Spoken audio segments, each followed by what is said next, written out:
You've probably at some point heard at least one story about the Boogeyman, a frightening creature which hides in dark places and comes for us when we are most vulnerable. Now, most of these stories have been disregarded as superstition, tales conjured up to terrify misbehaving children. However, what's striking about the Boogeyman is that it exists in almost every culture around the world, in one form or another. It may be then that these stories represent something unthinkable, which science has not yet encountered.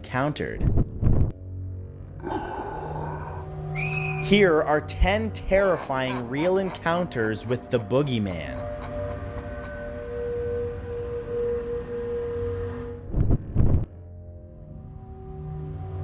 Number 10 is the imp in the closet.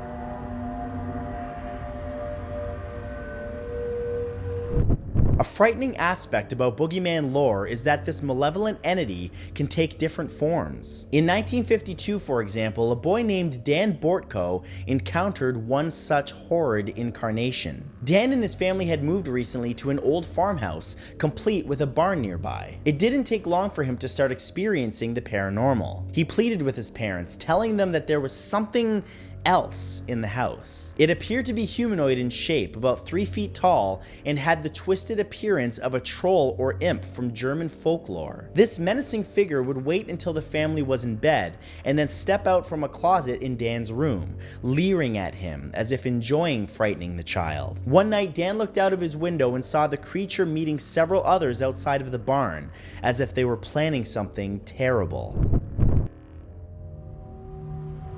Number 9 is dangerous friendship.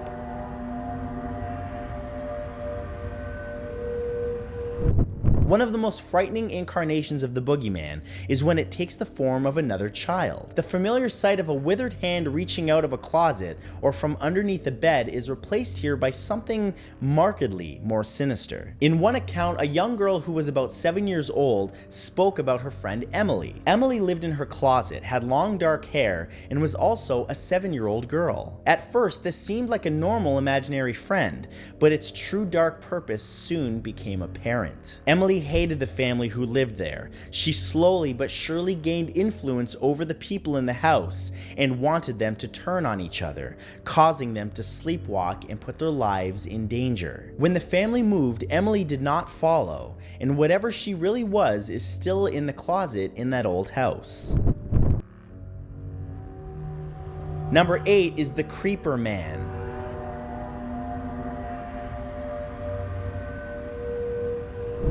We often think that children don't have a good grasp on reality. However, many believe that they are actually more attuned to what is around us than adults are. This may explain why many Boogeyman encounters happen to young people. In one instance, a child spoke about the strange entity which lived in his grandparents' house, which only he could see. After each visit to the house, the child would talk about the creature in one of the rooms. He referred to it as the Creeper Man. At first, the boy's parents thought it was nothing to worry about, but the child was adamant that something unnatural was in his grandparents' home, and that it only showed itself to him. When his mother asked him what the man looked like, he answered ominously with, "He doesn't have a face." Number 7 are sharp fingers.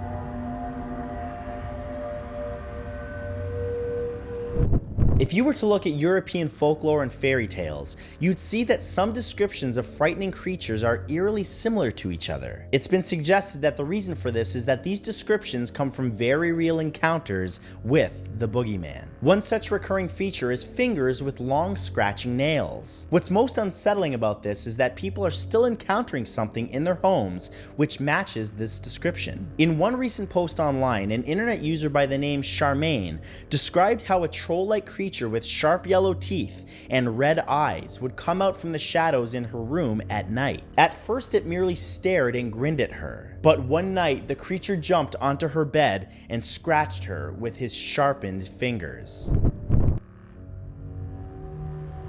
Number 6 is It Watches Me.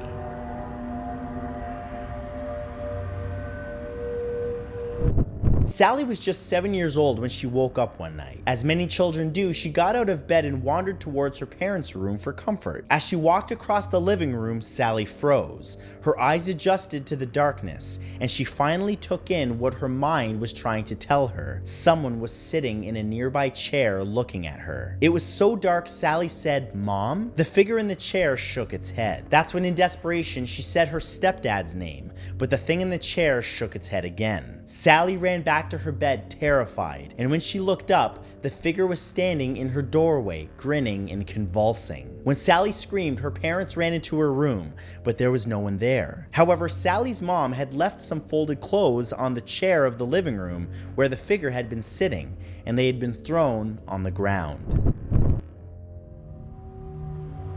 Number 5 is ghost theory.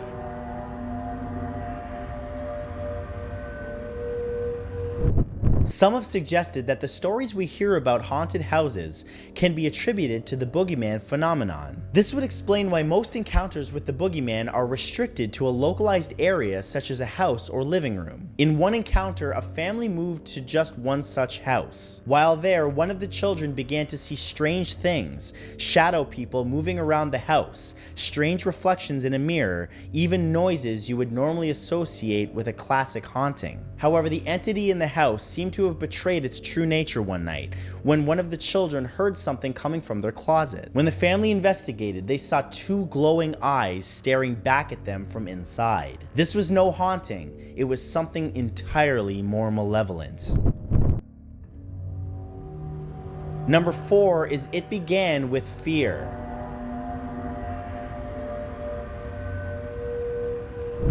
One reported encounter with a boogeyman occurred in South Africa several years ago. While living at home, a 13-year-old girl began to wake during the night. She was unsure why. At first, the nightly waking was accompanied with an unsettling feeling. Soon, that grew into a thick sense of dread and fear. The strange thing was, the girl had no idea why she was so frightened, but over time, she came to understand that the fear was anticipation, that something truly evil was going to visit her. Then, one night, she woke up. The terror had reached its peak. Opening her eyes, she saw a grotesque smiling face staring directly at her. When the light was switched on, it disappeared, but each night the face would return. Over the years, the creature would taunt the girl night after night until she finally learned the truth. The boogeyman was feeding on her fear. Number 3 is caught in the act.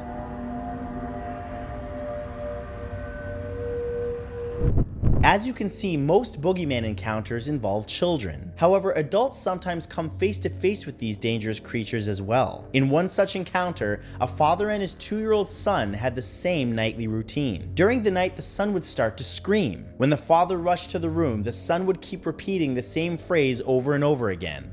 "Bad man, bad man." The father assumed that this was a recurring nightmare, until one night when his son cried out, he looked at the baby monitor screen first. What he saw chilled him to the bone. Standing over the boy's bed was a tall, gaunt figure. The father grabbed a weapon and ran to the room, but no one was in the room other than his frightened son. The father had no idea what he saw that night, but it scared him enough to put up the house for sale.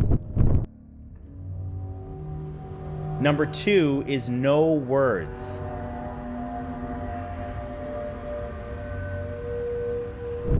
In a small number of these cases, people witness something so frightening and unusual that their minds cannot fathom what happened in front of their eyes. When faced with a scared child talking about the boogeyman at night, most parents don't expect to see anything. They calmly reassure the child and hope that it's just a stage, which the child will soon grow out of. But not every parent is that lucky. In one anonymous post online, a user described how his fiance's son had problems sleeping in his own room. He always ran out of the room crying during the night. So frustrated, the mother eventually told the child that she would sleep in the room for one night to show that there was nothing going on there. The next day, the mother was visibly shaken. She couldn't describe what she saw, but after that night, she did not want her son sleeping in that room anymore.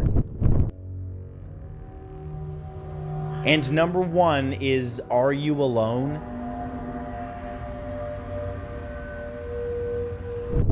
Perhaps the most chilling encounter with the boogeyman happened to a Redditor some years ago. As a child, the Redditor had moved into a new 2-story house with his family. They were decorating the old home together. One day, the child heard his mother upstairs singing. When he called out, "Mom," the mother naturally replied from a room on the second floor. The child ran upstairs to find his mother, but just as he was about to open a creaking door to an old room, the mother asked loudly, "Sweetie, are you home?" The problem was, this voice came from downstairs. The child ran away from the room on the second floor, hearing something shuffling around inside the room. The door opened slightly and something hideous was watching through the gap. Whatever it was, it had pretended to be the mother to lure the child inside. Thank you very much for watching and for subscribing to my channel, and a very special thank you to all of my channel members, especially the names that you see on your screen right now.